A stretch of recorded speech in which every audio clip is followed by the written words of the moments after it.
កាបូនម៉ូណូអុកស៊ីតពួកយើងស្លាប់ជាមួយគ្នា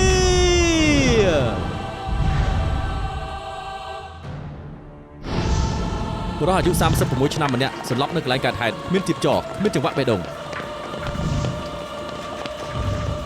ត្រៀមគ្រែ1 2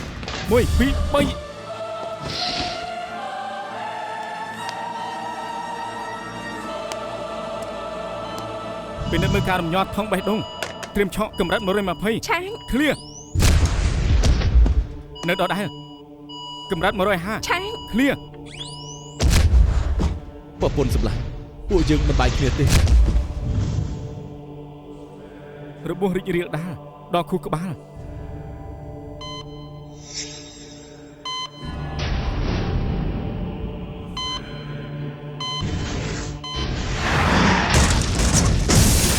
ប្រពន្ធសម្លាញ់សឹកអាយអូនត្រូវសម្លាប់ពួកគេទាំងអស់យើងត្រូវតែសងសឹក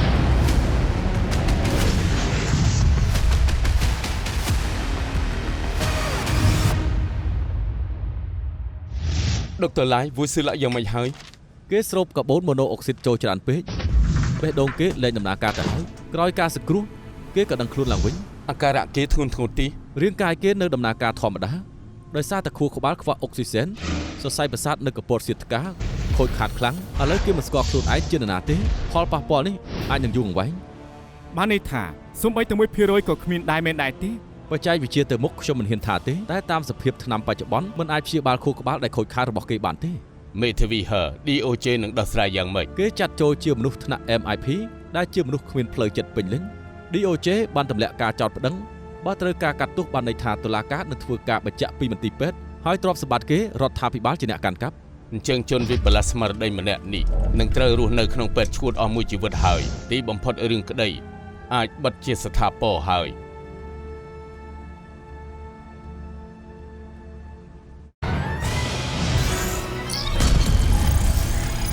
非一般這對手純屬比心透於身邊來到適當時候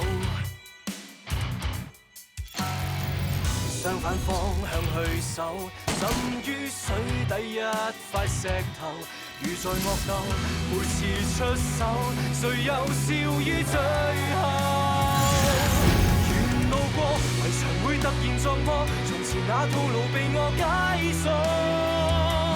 逆轉的連場退後如錯我像盡頭又折返當初迷惑過謎題會逐條道破逆襲開始了沒法可以停住我沒困阻思想飛出天際再激盪為了想清楚尋一個結果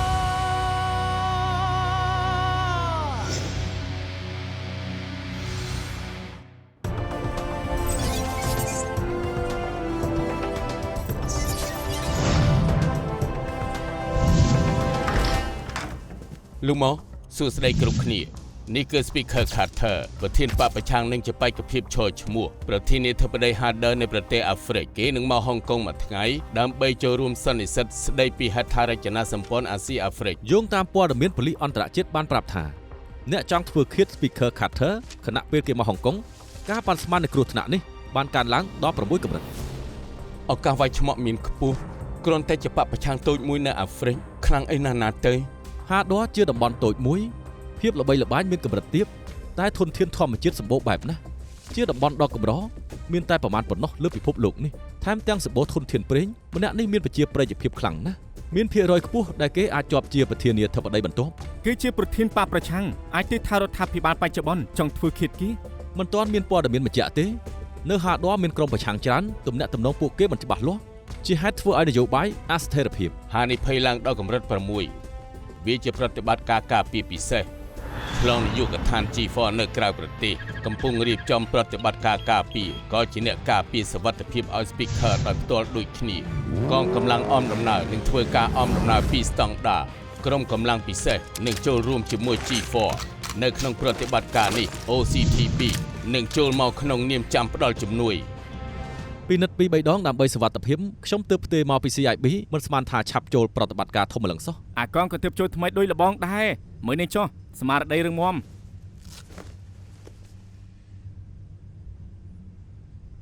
ខ្ញុំធ្វើប៉ូលីសច្រើនឆ្នាំមែនតែមិនដែលត្រូវក្របមកក្របទេមិនដឹងថាលើកនេះមានឱកាសឬអត់ កំមត់អំបិលប្រហុកអីអាឡូនិយាយបានតើមិនតន់ចេញទេមិនតន់ញ៉ាំបាយទេបាយព្រឹកក៏អត់ដែរហៅស្លាប់ហើយ មេធាវីចុង លើថាពួកគាត់តាក់ទងគ្នាវិញ កុំនិយាយច្រើនអីឆាប់ចូលគេងគេញ៉ាំបានគ្រប់គ្រាន់ស្ដាប់បានទេ យ៉ាងម៉េចដឹកនាំក្រុមដំបងក្នុងឋានៈជាពលបាលភ័យទី មានលោកសិនទៅហើយតើខ្ញុំខ្លាចអីទៅអ្នកដែលខ្លាចមិនមែនខ្ញុំទេ ខ្ញុំមិនខ្លាចទេខ្ញុំគ្រាន់តែគិតថាក្រុមជើងសំណាងការហ្វឹកហ្វឺនត្រូវបានបញ្ចប់ក្នុងរឿងក្តីចាប់ខ្លា លបងឈីទើបមានសំណាងពិតគាត់បានទៅចូលនិវត្តន៍នៅកាណាដាពួកយើងមានទូនាទីនៅចុងប្រតិបត្តិការមាន G4 និងក្រុមកម្លាំងពិសេសនៅខាងមុខទៅហើយទោះជាមានបញ្ហាអីពិតមែនទម្រាំទៅដល់វេនពួកយើងគេដោះស្រាយរួចអស់ទៅហើយពួកយើងទៅគ្រាន់តែជានាមប៉ុណ្ណោះ លោកសិនខ្ញុំបានជួបអាហារនឹងក្រុមផ្សេងទៀតគេថាលោកគួរបញ្ចុះបញ្ចូលអាវិញឲ្យដកលិខិតលាឈុំ ធ្វើការសិនចាំពេលក្រោយទៅ បានឲ្យប៉ុណ្ណឹងចុះ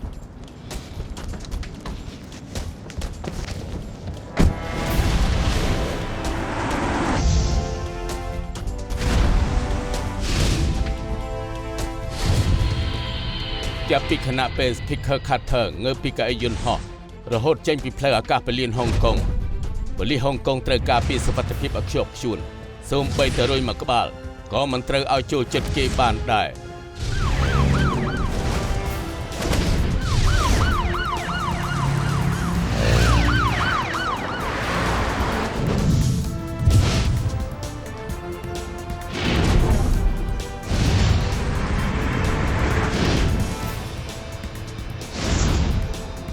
តើអាហ្វ្រិកទៅចតដោយសុវត្ថិភាពហើយតែរុយមួយក្បាលក៏មិនឃើញផង គណៈពេលនេះរួយអាចបង្ហាញខ្លួនបានគ្រប់ពេលមិនអាចភ្លេចខ្លួនបានហើយ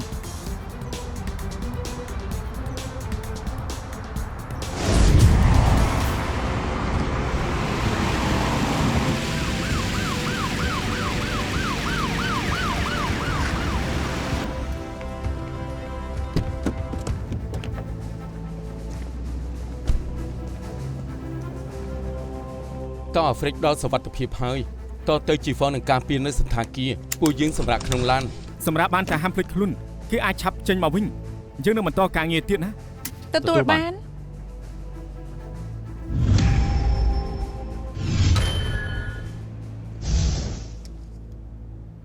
តើអាហ្វ្រិកត្រៀមចាក់ចេញ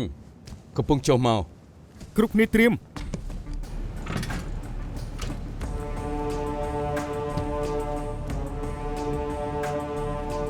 តើអាហ្វ្រិកចូលមូលដ្ឋានដោយសុវត្ថិភាព ត្រៀមត្រឡប់ទៅមូលដ្ឋានចោះចត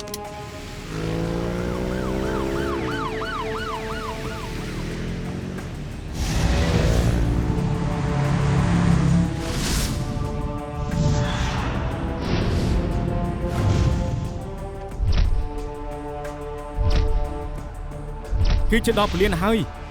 អាហើយអស់ឱកាសបញ្ចេញធ្វើដៃហើយគ្រាន់តែជាបេសកកម្មបន្ទាន់ហើយពួកយើងអាចមានឱកាសបញ្ចេញអ្នកចំណូលថ្មីឲ្យហ្វឹកហាត់ការងារប៉ុណ្ណោះ អ្នកចំណូលថ្មីគួរចាប់ឱកាសកសាងទំនាក់ទំនង លោកសិនបើចង់ឲ្យឆាប់ស្គាល់គ្នាគួរតែញ៉ាំ hot pot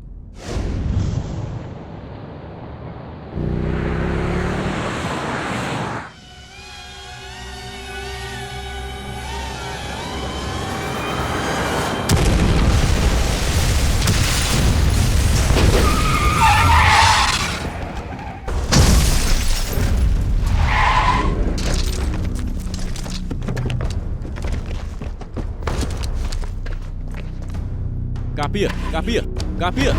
មេដេការពារមេដេ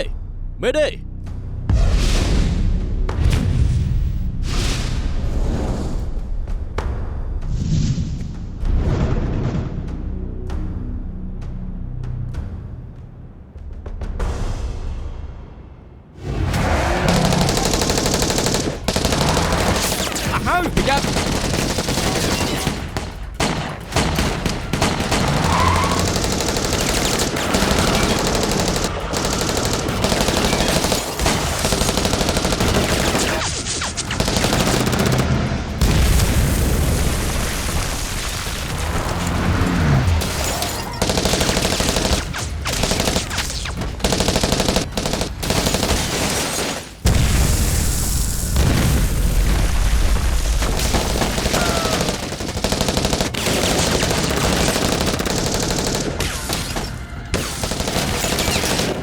លោកតាំងស្មារតី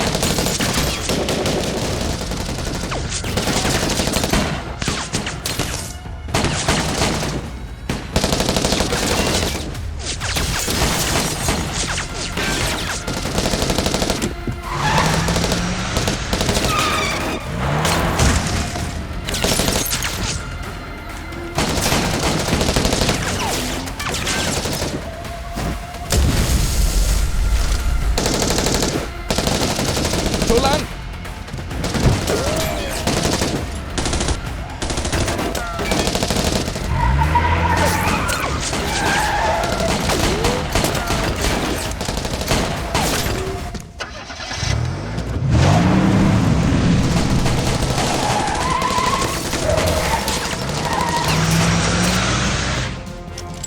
យ៉ាងម៉េចហើយ មិនអីទេ លោកនេះខាងលោកយ៉ាងម៉េចហើយ ពួកជើងមិនអីទេ ស្ដេចឡានបើកអមឡានតអាហ្វ្រិកដើម្បីការពារ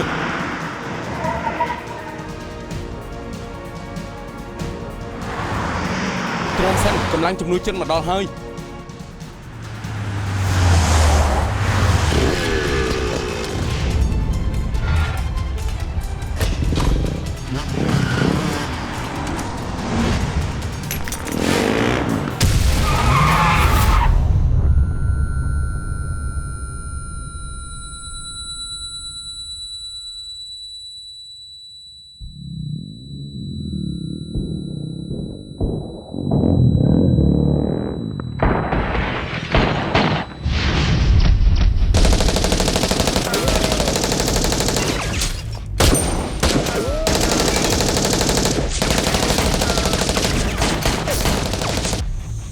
លោកផ្សាយគ្រោះថ្នាក់ក្រាបចុះ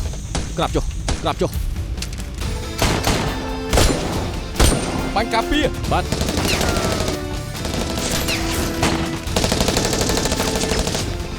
ចេញមកនាំគេចូលឡានទៅ ឆាប់ឡើងលឿន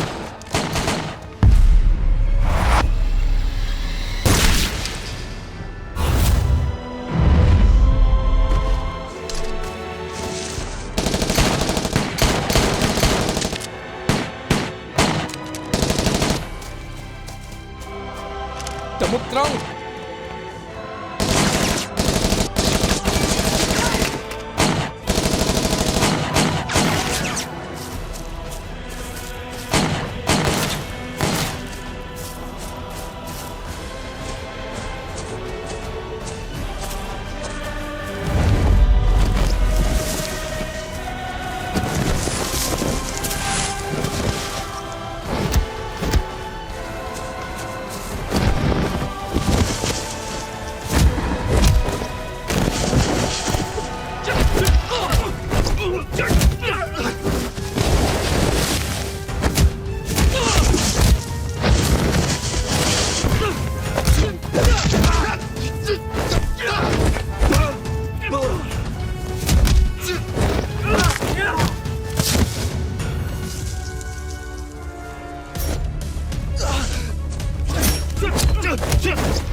មកដល់ពេលនេះប៉ូលីសនៅ G4 នឹងក្រុមកម្លាំងពិសេសស្លាប់6នាក់2នាក់ក្បែរស្លាប់5នាក់របួសធ្ងន់ថ្វីត្បិតចំនួនអ្នកស្លាប់តែជាងក្នុងរឿងក្តីចាប់ខ្លាតែពួកយើងនៅតែដោះស្រាយធ្ងន់ធ្ងរ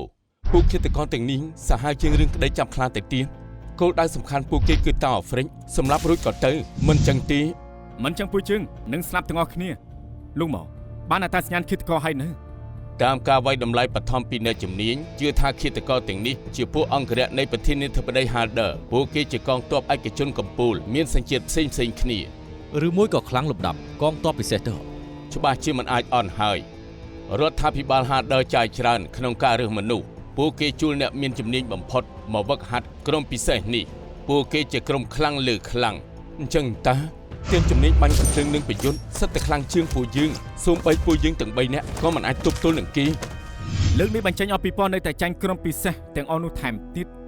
ខ្ញុំមិនចង់និយាយទេតែពួកនោះទទួលបានការវឹកហាត់ពិសេសជាងពួកយើងខ្លាំងណាស់ ប្រតិបត្តិការលើកនេះបរាជ័យព័ត៌មានចុះផ្សាយដោយទឹកបាក់ទំនប់តែក៏មានព័ត៌មានល្អដែរយោងតាមសម្ដីអ្នកជំនាញក្រោយបញ្ចប់បេសកកម្មពួកគេចាក់ចេញភ្លាមពួកគេបានចេញពីហុងកុងហើយដូច្នេះហុងកុងផុតការគំរាមកំហែងអ្វីដែលត្រូវធ្វើពេលនេះគឺសរសេររបាយការណ៍លម្អិតមួយហើយដាក់ស្នើជូនទៅថ្នាក់លើដើម្បីឲ្យថ្នាក់លើចេញលិខិតសុំទោសទៅដល់រដ្ឋាភិបាល Harder សិននិចចាត់ការរឿងនេះដឹងហើយ ទទួលបាន សមរភូមិបាញ់បោះបង្កដោយក្រុមប្រឆាំងនៅប្រទេសហាដូបានសាយភីពេញទីក្រុងចំនួនអ្នកស្លាប់នៅក្នុងទីក្រុងមានដល់150ជនរងគ្រោះ ណែអរគុណណាស់លើកក្រោយលបងចេញលុយម្ដងអរគុណស្ដេចឡាន រហូតមកដល់ពេលនេះមនុស្សយ៉ាងតិច59នាក់បានស្លាប់ លោកសុនហើយនឹងលោកនិចថារវល់ធ្វើរបាយការណ៍មិនទាន់បានមកទេហូស៊ូយិនណាពេលក្រោយឯប៉ាពួកគាត់ណា ដឹងហើយ ហូស៊ូយិនអត់ផឹកអីទេ កាហ្វេតកអេខ្ញុំយកឲ្យបាញ់ទេខ្ញុំមិនចង់ផឹកខ្ញុំខានគេប្រហែលជប់ផឹកកាហ្វេខ្លាចមិនងងុយ ដូចខ្ញុំដែរអញ្ចឹងអើយប្រហែលជប់ហើយខ្ញុំដេកអត់ពេញភ្នែកតតែសោះ មិនដល់នេះរឿងធំមិននឹងអាចជិះផុតបានទៅ ពេលដែលខ្ញុំគេងលក់ហើយណាក៏នៅតែយល់សពអាក្រក់ខ្ញុំយល់សពឃើញ G4 និង SDU ត្រូវគ្រាប់ រឿងក្តីចាប់ខ្លាយើងអាចគេចផុនមិនស្មានថាត្រូវមកធ្លាក់ខ្លួនថ្នាក់នេះខ្ញុំមានអារម្មណ៍ថា មានប្រាប់រកគីទេ គេទៅផ្ទេទៅ NB ខ្ញុំមិនចង់ឲ្យគេបារម្ភ អូនៅជឿរឿងផ្ទេអញ្ចឹងមុននេះពេលកំងមហូបបានឃើញអតីត CIB គេថាអាវិនដល់លិខិតលិខប់ហើយតែនាងស្នើទៅផ្នែកផ្សេងមិនមែន CIB ទេ ផ្ទេទៅផ្នែកណាទៅ ព្រឺសម្បល់ណាស់ព្រោះងងឹតពេកខ្ញុំរុញទ្វារបើកបំរុងចូលទៅក្នុងមិនដឹងជាជន់អីទេក៏រអិលហើយក៏ដួលផ្កាប់មុខទៅថាប់មាត់សាក់សពរលួយ អញ្ចឹងយ៉ាប់ហើយគួរតែទៅនិយាយនឹងអ្នកជំនាញ លោកលេងញ៉ាំទឹកក្តៅក្តៅហើយអង្គុយអានកសែតចិត្តដល់វេនលោកហើយ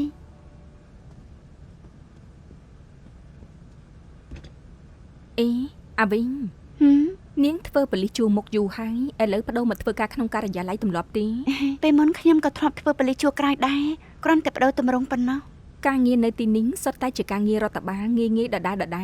ការនាងធ្វើនៅ CIB នាងតាមដាននិងលួចថតរូបមនុស្សមកធ្វើទីនេះស្ដាយសមត្ថភាពណាស់ បងយល់ពីការងារនៅទីនេះទៅគិតថាងាយចំណែកខ្ញុំត្រូវដោះស្រាយឯកសារគ្រប់ប្រភេទម្ដងជាចិត្តវិទ្យាអាដេរៀននិងម្ដងជាព្យាបាលផ្លូវចិត្តអាដេរៀនហើយខ្ញុំពិតជាឈឺក្បាលណាស់ បើអញ្ចឹងថ្ងៃក្រោយបើមិនយល់ត្រង់ណាអាចសួរខ្ញុំបានគ្រប់ពេលក្រៅពីការងារក៏អាចសួរបានដែរដូចជាធ្វើអ្វីមួយឲ្យត្រឹមត្រូវដោយមិនតក់កុហលឬក៏របៀបមើលថែក្មេងក៏បាន ដំបូងខ្ញុំបារម្ភមិនអាចសម្របខ្លួនពិបាកស្គាល់គេឯងឥឡូវស្គាល់បងអស់បារម្ភហើយ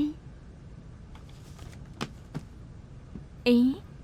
ធ្វើនៅ CIB យូរហើយមិនក៏បដូរមកទីនេះ ខ្ញុំចង់ធ្វើការងារថ្មី អូដឹងហើយឈឺចាប់ស្នេហាអ្នកបដូរការងារភាគច្រើនហេតុផលស្តៀងគ្នាមានរបួសឆ្លោះជាមួយថ្នាក់លើរៀបការមានកូនឬក៏បែកបាក់គ្នា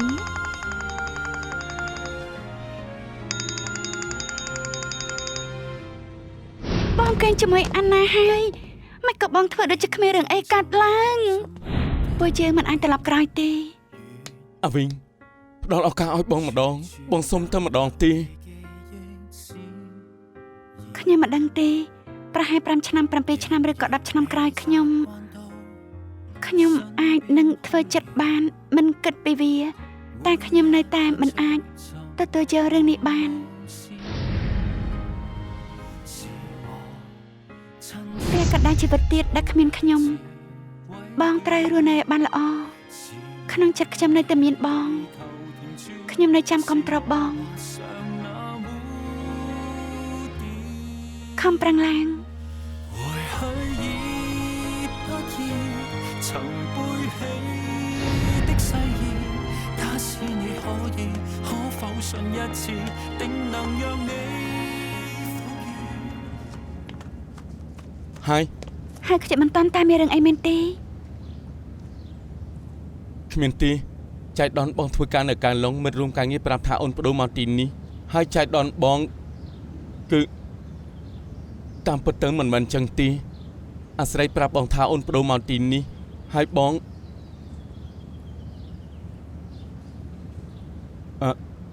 តាមពិតមិនចឹងទេ តាមពិតមុនពេលអាស្រ័យប្រាប់បងបានសួរអតីតមិត្តរួមក្រុមអូនហើយក៏ដឹងថាអូនបដូរមកទីនេះ បងរំខានអូនធ្វើការហ៎ អត់ទេ បើអញ្ចឹងមកអង្គុយនិយាយគ្នាបន្តិចសិនទៅ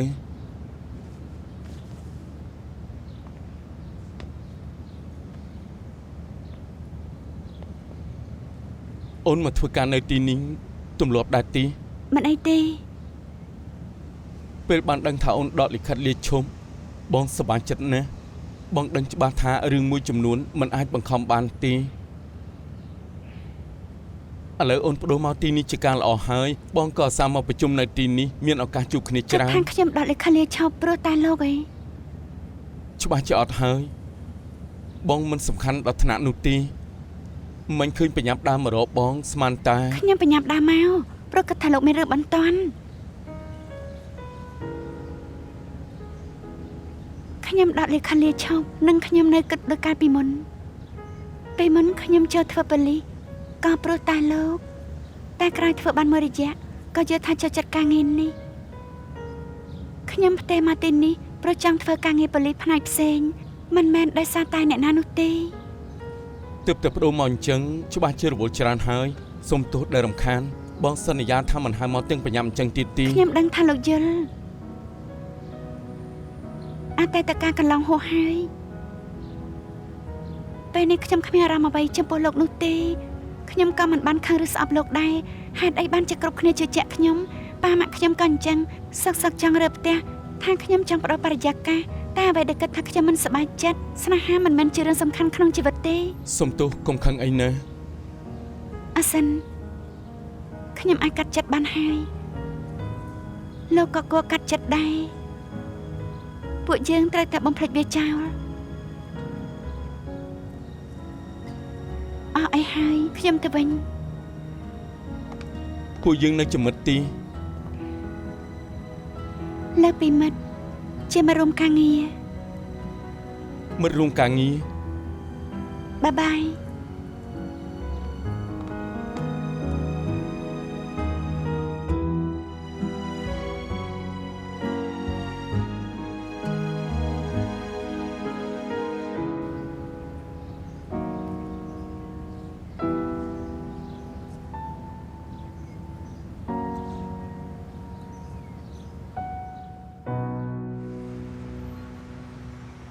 មេធាវីចុងចោតអាចសួរសំណួរសាកសីបានហើយ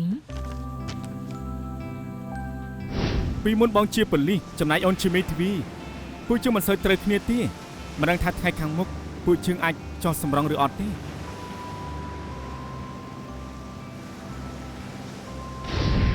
អធិការសិនវុយលីតាមរបាយការណ៍ WhatsApp រវាងកូនក្តីខ្ញុំនិងជនរងគ្រោះថាគេចង់លក់ BMW 20ក្នុងតម្លៃ$100,000កូនក្តីខ្ញុំយល់ថា BMW 20លក់ត្រឹម$100,000ជាតម្លៃធូរថ្លៃបូកថែមស្គាល់ជនរងគ្រោះទើបយល់ព្រមបង់ប្រាក់មុនទៅឲ្យជនរងគ្រោះតែពេលទទួលឡានទើបកូនក្តីខ្ញុំដឹងថា BMW 20គឺឡានចំណាស់អាយុ20ឆ្នាំបញ្ជាក់ជនរងគ្រោះមានចេតនាបោកប្រាស់តើលោកយល់ស្របទេ ខ្ញុំមិនយល់ស្របទេភាសាចិនជាភាសាដែលសម្បូរពាក្យសូរស័ព្ទដូចគ្នាបូករួមនឹងលេខផងដែរពាក្យខុសគ្នាមានសូរដូចគ្នាប្រកបថាឋាននៃខុសគ្នាសេរីឆ្នាំ2000និងអាយុ20ឆ្នាំអត្ថន័យដូចតែសរសេរខុសគ្នា ដូច្នេះដោយសារកូនក្តីខ្ញុំមិនសូវពូកែភាសាចិនទើបមានការយល់ច្រឡំមែនទេ បើសិនជាគេមានចម្ងល់គេអាចសួរនាំដើម្បីបញ្ជាក់បានមិនមែនទៅមូលបង្កាច់ភោជនីយដ្ឋានទេ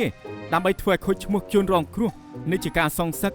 បណ្ដាលឲ្យមានឧបទ្ទវហេតុមិនល្អកើតឡើងតើមែនដែរទេ អាចបញ្យល់បានទេថាកូនក្តីខ្ញុំបង្កាច់បង្ខូចភោជនីយដ្ឋានយ៉ាងម៉េចទៅ ចុងចោតបង្ហោះឌៀមដាមភោជនីយដ្ឋានថាក្រោយញ៉ាំអាហារទីនេះរួច3នាក់ក្នុងចំណោម10នាក់មានអាការៈរាគរូស 30% នៃភ្ញៀវមានអាការៈរាគរូសវាជាការមិនពិតមិនមែនបំភ្លើសទីបំផុតនោះទេ សាក់សីមុននេះលោកថាភាសាចិនគឺជាភាសាដែលសម្បូរពាក្យសួរដូចគ្នាដូច្នេះហើយ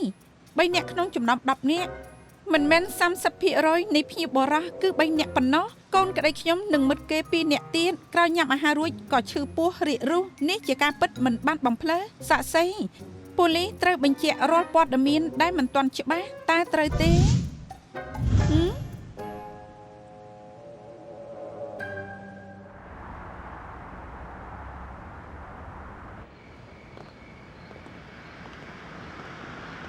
អរគុណទេវតាដែលផុតតាំងដទៃទៀតមានលក្ខណៈគ្រប់គ្រាន់មិនចឹងទេអូនច្បាស់ជំនួយហត់ចាស់ជាមិនខាន ត្រូវអរគុណបងដែលយកចិត្តទុកដាក់ទៅព័ត៌មានអាចយកជាការបាន មិនពឹងផ្អែកលើបងទាំងស្រុងទេភាសាចិនរបស់អូនពេលខ្លះក៏ល្អដែរ ប្រកាសហើយពេលខ្លះអូនចូលរៀនភាសាចិននៅក្នុងថ្នាក់ទោះរវល់ក៏ឆ្លៀតចូលរៀនតាមអនឡាញដែរបងនៅគិតថាអូនជាហេសលដែលមិនអាចបែងចែកពាក្យណាឡើងពាក្យណាចុះហេ ឆ្លាតណាស់ ហើយបើអូនអាចប្រើ4ពាក្យរៀបរាប់ពីតំណែងទំនងពួកជើងតើអូននឹកឃើញពាក្យអ្វីមុនគេទេ រកឲ្យបាត់ឃើញទេ គឺបាត់ហើយរកឃើញវិញ ជីវិតមិនអាចទាយដឹងមានអ្វីដែលពិតប្រាកដទេ យ៉ាងណាបងនឹងធានាថាគ្មានកំហុសបងនឹងសម្ដៅទៅទិសដៅរបស់បងចែកជាមិនខាននោះទេពិតមែនណា គោលដៅ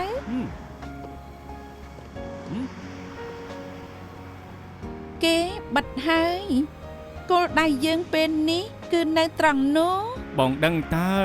បេសកកម្មច្បងនៅពេលនេះគឺប្រកាសចិត្តថាមិត្តស្រីរបស់បងមិនកោពោះហាងសាច់អាំងកូរ៉េនេះណាពិបាកកក់មុនណាហ៊ានតែយឹតដឹងតែអត់ញ៉ាំហើយ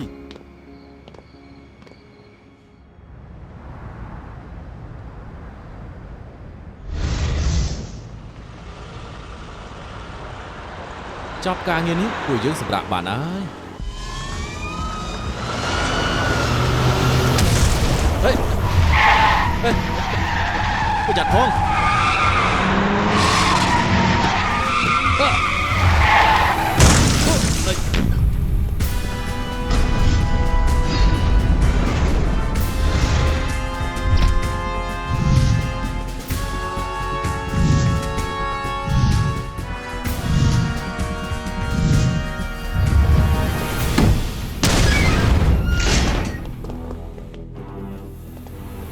អ្នកជំនាញវាយតម្លៃថាកំភ្លើងដែលចោលទាំង5នាក់នោះប្រើ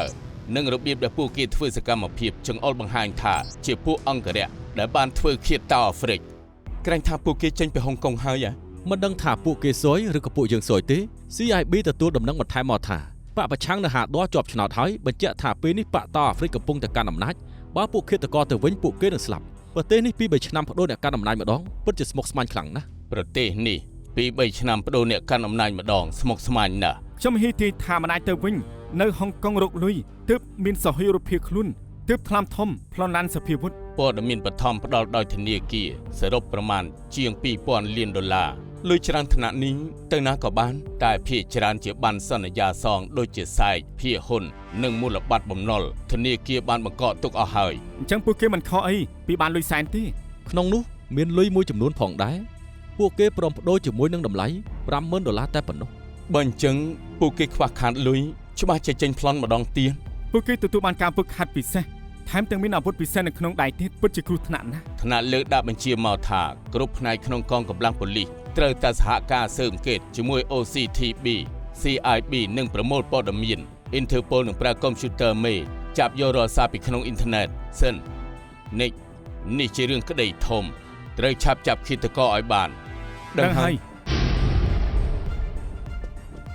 យ៉ាងម៉េចមានតម្រុយខ្លះទៀតរកឃើញព័ត៌មានខ្លះៗតាក់ទងនឹងអង្គរៈហាដ័រនិងរកឃើញសារសម្ងាត់មួយចំនួនដែលចាក់សោយ៉ាងមាំនៅក្នុងដៃ web តែមិនទាន់ដោះសោចេញទេក៏បង្ហាញពេលឆាប់រកអ្នកជំនាញខ្ញុំដឹងហើយ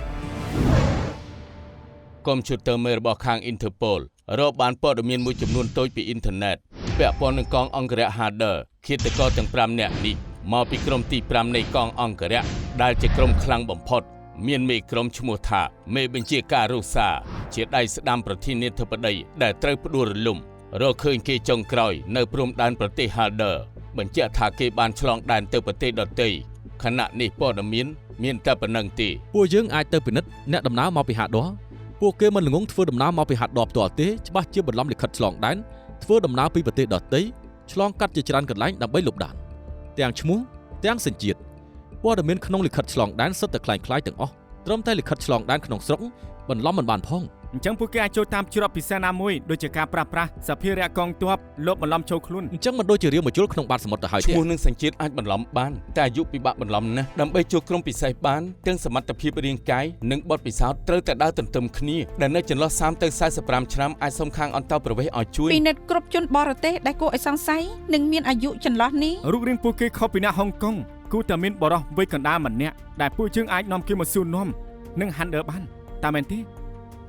ខ្ញុំនឹងជូនដំណឹងទៅគ្រប់សង្កាត់រឹតបន្តឹងការយាមល្បាតជុំវិញហាងគ្រឿងអលង្ការនិងហាងមាសលុបចោលការដាក់ច្បាប់ទាំងអស់មុនពេលពួកគេធ្វើសកម្មភាពគ្រោះថ្នាក់ម្ដងទៀតយើងត្រូវចាប់ពួកគេឲ្យបាន ទទួលបាន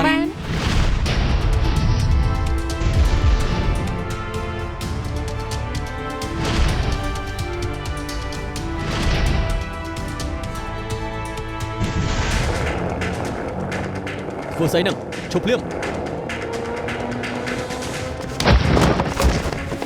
ប៉ូលីសកុំកម្រាំង ឈប់សិន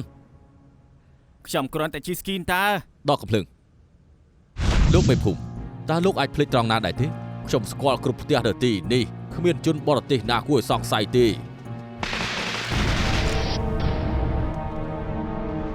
អូកុំតក់ស្លុតអីជាការដុតកំជួចអបអបុនធានហៅទេ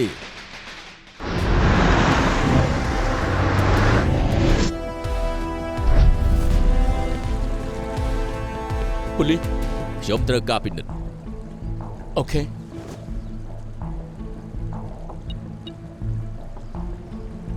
បាក់ខាំធ្លាប់ជាមន្ត្រីហិរញ្ញវត្ថុនៃយុគសម័យវេរាជាតិសាសន៍ជាច្រើនបានចំណេញពីច្បាប់សេដ្ឋកិច្ចរបស់គេគ្រប់គ្នាចាត់ទុកគេជាវីរបុរសជាគេមានប្រជាប្រិយដល់សពថ្ងៃអាចទៅរួចដោយពួកឃាតករមករកជំនួយពីគេ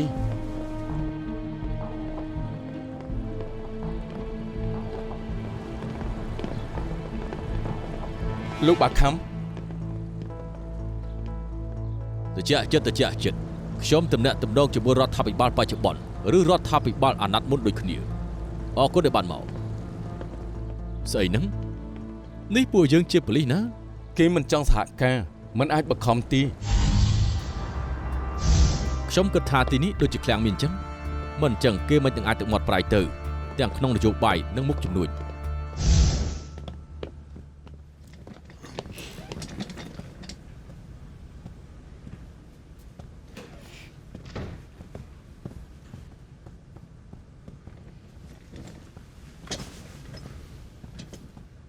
តើពួកលោកមានអ្វីឲ្យខ្ញុំជួយដែរទៅ លោក Brown ខ្ញុំដឹងថាលោកគឺជាស្ថាបនិកនៃមូលនិធិកម្មសិទ្ធិបញ្ញាគូរ៉ូកូពីមុនលោកមានទំនាក់ទំនងជាច្រើនជាមួយនឹង Harder ពួកយើងមកទីនេះគឺចង់សួរនាំលោកប្រមាណសំណួរ ខ្ញុំគ្រាន់តែជាអ្នកជំនួយខ្លាចតែជួយអ្វីពួកលោកមិនបានទេណា លោកដាក់ខ្លួនពេកហើយមូលនិធិរបស់លោកបានជួយបើកទ្វារHarderចូលរកស៊ីជាមួយនឹងអន្តរជាតិខ្ញុំជឿថាលោកនៅតែមានទំនាក់ទំនងជាមួយនឹងពួកគេក៏ជាករណីដូចគ្នាជាមួយនឹងក្រុមប្រឆាំង ទាំងអស់នោះគឺជារឿងកាលពីមុនទេឥឡូវខ្ញុំអត់ពាក់ព័ន្ធនឹងពួកគេទេសូមទោសផងខ្ញុំត្រូវទៅប្រជុំទៀតមិនបានជួបដំណើរលោកទេណា លោកសិនខានជួបគ្នាយូរហើយមិញនេះខ្ញុំចាប់ប្រជុំតាមអនឡាញសុំទោសដែលធ្វើរងចាំតែខ្យល់អីបក់លោកមកទីនេះ អរគុណអ្នកស្រីហួរដែលព្រមជួបពួកខ្ញុំសូមនិយាយត្រង់ហើយពួកខ្ញុំដឹងថាអ្នកស្រីមានចំនួនច្រើននៅ Harder ក៏ឧស្សាហ៍ផ្ដល់ជំនួយទៅដែរថែមទាំងជាកុងស៊ុលកិត្តិយសនៃអតីតរដ្ឋាភិបាលអញ្ចឹងគួរតែស្គាល់ក្រុមប្រឆាំងនៅ Harder បច្ចុប្បន្នតើពួកគេមានមករកអ្នកស្រីទី អេនៅ Harder មានក្រុមប្រឆាំងខ្ញុំមិនដឹងតតែសោះហើយ អ្នកស្រីហួរគេចុះព័ត៌មានពេញហ្នឹងមិនថាអាចមិនដឹងទៅ ធម្មតាខ្ញុំមើលតែព័ត៌មានហិរញ្ញវត្ថុខកខានព័ត៌មានពីប្រទេសតូចៗជារឿងធម្មតារបស់ខ្ញុំម្យ៉ាងខ្ញុំខានរស់ស៊ីជាមួយពួកគេយូរហើយ អញ្ចឹងត្រូវឧស្សាហ៍មកលេងអ្នកស្រីហើយក្រែងអ្នកស្រីចង់សហការ លោកសិនកន្លងមកខ្ញុំសហការនឹងប៉ូលីសខ្លាំងណាស់តែមន្ត្រីនៅ Harder ខ្ញុំស្គាល់ចេញពីតំណែងអស់ទៅហើយឥឡូវមានទាំងក្រុមប្រឆាំងទៀតខ្ញុំពិតជាមិនបានតាក់ទងពួកគេមែនក្នុងនាមជាពលរដ្ឋល្អអ្វីដែលខ្ញុំដឹងខ្ញុំប្រាប់អស់ហើយបើលោកជជែកចង់បង្ហាញពេលខ្ញុំក៏មិនហ៊ានខាត់ដែរទាំងកាហ្វេនិងតែតាមស្រួលចុះ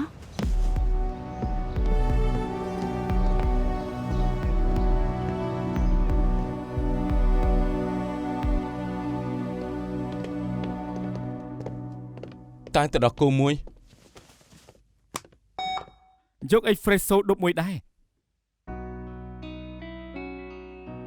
បាក់ខាំអត់និយាយអីអ្នកស្រីហួរនិយាយមិនយកជាការ បាខំជាអតីតរដ្ឋមន្ត្រីហិរញ្ញវត្ថុខ្ញុំដឹងថាគេបែបហ្នឹងណាអ្នកស្រីហួរមាត់ប្រៃពូកែដេញដល់មនុស្សណាស់ដេញលោកចេញមកវិញបានធ្វើមាត់មិនធម្មតាទេ លោកក៏ប្រកែលលួងគេដែរ លោកគ្រាន់តែឆ្លើយសំណួរនឹងពួកគេបើលោកប្រានវិញគ្រាន់តែហាមាត់គឺដេញពួកជើងតាមម្ដងវិប្រឡែងឆ្កែខំទៀត ហើយលោក Brown គឺជាអ្នកជំនួញគាត់មិនធ្វើអ្វីនាំទុកដល់ខ្លួនឯងទេ ឥឡូវការស៊ើបអង្កេតគឺមិនទៅមុខទេខ្ញុំបារម្ភតិចតួច ល លោកបារម្ភតិចតួចតែខ្ញុំបារម្ភធំណាស់រឿងក្តីលំបាកកូនក្រុមពួកយើងកាន់តែលំបាក ជារឿងធម្មតាប៉ូលីសនៅហុងកុងគឺសុទ្ធតែពូកែតែព្រឹក្សារបស់ពួកយើងជាកងកម្លាំងពិសេសថ្នាក់ជាតិពួកគេជាទាហានកម្លាំងពួកយើងនិងពួកគេមិនស្មើគ្នាទេកូនក្រុមពួកយើងខ្លាចតែជារឿងធម្មតា ចប់ហើយសូម្បីអ្នកមិនដែលចេះភ័យក៏ខ្លាចដែរឥឡូវនេះ លោកក្លាហានជាងគេហើយក៏ត្រូវខ្លាំងជាងគេដែរខ្ញុំខ្លាចក៏មិនចម្លែកដែរ ខ្លាចយ៉ាងណាក៏ត្រូវតែទ្រាំ មែនហើយ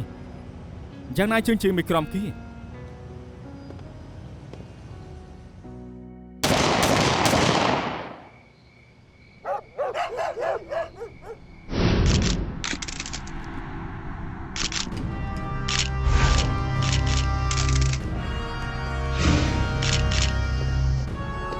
ស្ថានភាពយ៉ាងម៉េច ប្រហែលជា2ម៉ោងមុនខាងកុងស៊ុលទទួលដំណឹងពីអ្នកភូមិថាមានសម្លេងបាញ់កាភ្លើងខ្ញុំនិងមិត្តរួមការងារក៏ប្រញាប់មកនិងរកឃើញអ្នកស្លាប់3នាក់ហើយទីនេះមានសញ្ញាបតាយបន្ទាប់គ្នា អរគុណ តាមអាយុនិងរាងកាយសាកសពទាំង3សមជាមនុស្សនៃកងអង្គរៈ លោកចិនយល់ថាពួកគេជាក្រុមឃាតករទេ បើបែបនេះ5នាក់ស្លាប់អស់3ហើយ ពួកគេប្រកែកម្លឹងតែកន្លែងកាត់ហេតុមានតែស្នាមបតែបតប់គ្នា អ្នកភូមិថាពួកគេលឺសម្លេង3ដងពួកគេត្រូវបាញ់ចំក្បាលឲ្យស្លាប់នេះគឺជាហេតុការណ៍កើតឡើងភ្លាម ពួកគេនឹងថាប៉ូលីសកំពុងតែតាមរកពួកគេកន្លែងលាក់ខ្លួនគឺងាយនឹងរកឃើញទើបចង់បំបិទដាន ទំនងជាមានទំនាស់ផ្ទៃក្នុង ពួកគេជាដៃគូនឹងគ្នាចុងក្រោយបែរជាសម្លាប់គ្នាឯង ពួកគេធ្លាប់ហាត់ទាហានក្នុងសមរភូមិក៏ពួកគេធ្វើអញ្ចឹងដែរនៅពេលមាននរណាម្នាក់គួរសង្ស័យនិងសម្លេះចោល ការដែលសំខាន់នៅពេលនេះគឺរកពីអ្នកទៀតឲ្យឃើញលោកម្ចាស់កងទៅសួរអ្នកភូមិក្រែងមានអ្នកណាគួរសង្ស័យហើយរកម្ចាស់ផ្ទះជួលមកដែរណាតើជួលដែរទេ ទទួលបញ្ជា ស្ដេចឡានរកមនុស្សមួយក្រុមតែឆាយគ្រប់កលុកកលៀនមិនលើកលែងសូម្បីតែធុងសម្រាមគួរតែមានតម្រុយ ទទួលបញ្ជា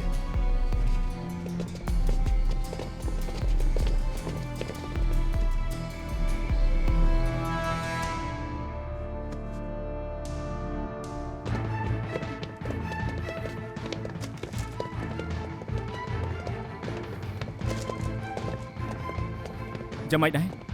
គ្មានតម្រុយថ្មីអ្វីទេឃាតករមានជំនាញខ្ពស់ណាស់បំផ្លាញផោះតាំងអស់គ្មានសល់ពួកយើងប្រមូលបាន DNA មួយចំនួនដើម្បីប្រៀបធៀបតែខ្ញុំថាអាកាសដែលតាមរក DNA វាស្ដួយស្ដាវខ្លាំងណាស់ អរគុណ លោកនិចទៅសួរអ្នកភូមិក្បែរនេះហើយមិនឃើញមានអ្នកភូមិគួរឲ្យសង្ស័យនោះទេ ទីនេះក៏គ្មានកាមេរ៉ាសុវត្ថិភាពដែរលោកនិកគាត់គឺជាម្ចាស់ផ្ទះមួយនេះហើយគឺលោកពូម៉ៅ តែគាត់នៅtrongភូមិទីនេះគាត់ជួលឲ្យគេពូម៉ៅមែនទេ បាទ ជួយមើលបរិបទប្រមាណនេះឲ្យខ្ញុំបានទេរូបអាចស្ដែងតិចតែមិនអីទេ ហើយខ្ញុំចាស់ហើយមានអីដែលខ្ញុំមិនធ្លាប់ឃើញនោះ គឺពួកគេ ខ្ញុំចាំម្នាក់នេះបានគេមកជួលផ្ទះរបស់ខ្ញុំ ប្រកាសយូរប៉ុណ្ណាដែរ ប្រហែលជា2ខែមុនគេកក់លុយឲ្យខ្ញុំមុនមួយឆ្នាំទើបខ្ញុំចំណាំគេយ៉ាងច្បាស់ឥឡូវផ្ទះខ្ញុំខ្លាចជាផ្ទះខ្មោចហើយចង់ស្លាប់មិនទៅស្លាប់កន្លែងផ្សេងទេ អរគុណឲ្យពូម៉ៅ ពូម៉ៅអញ្ជើញពូទៅខាងនោះធ្វើរបាយការណ៍បន្តិចខាងនេះបានតើ ពួកគេមកហុងកុងជាង2ខែដើម្បីមកធ្វើផែនការនិងចូលការពីពួកជើងមកទីនេះមួយរយៈច្បាស់ជាមានសល់តម្រុយជាមិនខាន មានតម្រុយឬអត់ពឹងលើសមត្ថភាពស្ដេចឡានឆាយសម្រាមហើយ លោកសិន មិនហើយ ពួកយើងរកសពកន្លែងអស់ទៅហើយមានតែសម្រាមនិងកំប៉ុងសូដាតែប៉ុណ្ណោះខាងកសលវិច័យបានយកទៅពិនិត្យ DNA ហើយ ពួកគេជំនាញណាស់សម្អាតតម្រុយបានចិត្តល្អខំទៅរើកកាយគ្រប់កន្លែងនៅតែរកមិនបាន ពួកគេសម្អាតបានតែអ្វីដែលពួកគេឃើញតែអ្វីដែលមើលមិនឃើញសម្អាតមិនបានទេ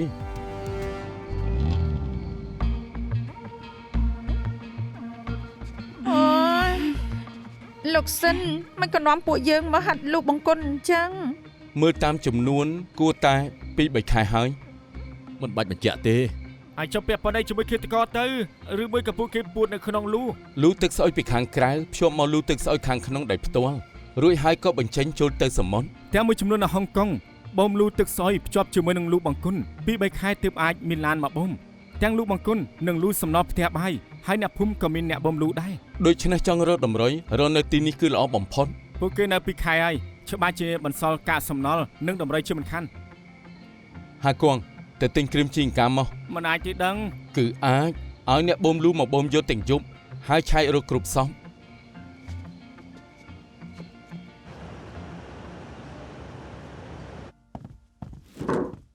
អ ចូលមក លោកមក លោកមកលទ្ធផលកសលវិច័យមើលទៅសំណល់กระดาษទាំងនេះរកឃើញនៅក្នុងលូបង្គន់តែអត្ថន័យក្នុងនេះខុសច្បាប់ដែលសំខាន់មួយនេះស្រោបផ្លាស្ទិកវាមិនរលួយទេនេះជាវិក័យប័ត្រផ្កាឈូកដែលមានពាក្យហុងហ្វា ហុងហ្វាជាក្រុមហ៊ុនជួលរថយន្តកុងតឺន័រតាមរបាយការណ៍ជួលកន្លះឆ្នាំមុនមានទូកុងតឺន័រមួយប៉ុណ្ណោះដែលគ្មានសកម្មភាពដឹកចេញចូលវាត្រូវបានទុកនៅឃ្លាំងអស់រយៈពេលយ៉ាងយូរណា ទៅជួលកុងតឺន័រតែមិនប្រើប្រាស់ដឹកទំនិញទាំងថ្លៃជួលនិងថ្លៃចតកុងតឺន័រគឺអស់លុយច្រើនណាស់កុំស្ទាក់ស្ទើរនេះគួរឲ្យសង្ស័យណាស់ឆាប់ឲ្យ OCTB និង SDU ចេញប្រតិបត្តិការទៅ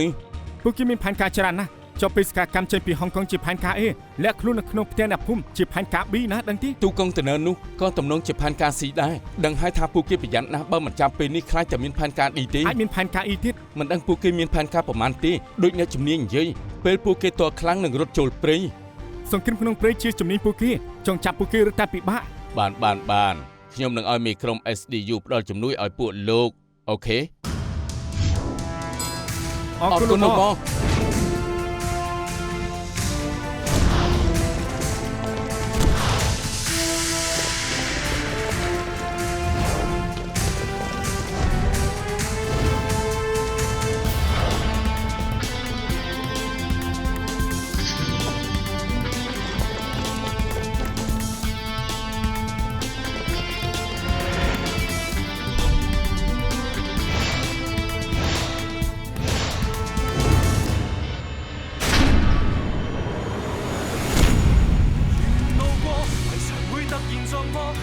那套路被我解鎖，逆轉的連場推敲與錯摸，像盡頭又折返當初。迷惑過，謎題會逐條道破，逆襲開始了，沒法可以停住我。沒困咗思想飛出天際再激墮，為了想清楚，尋真相在何？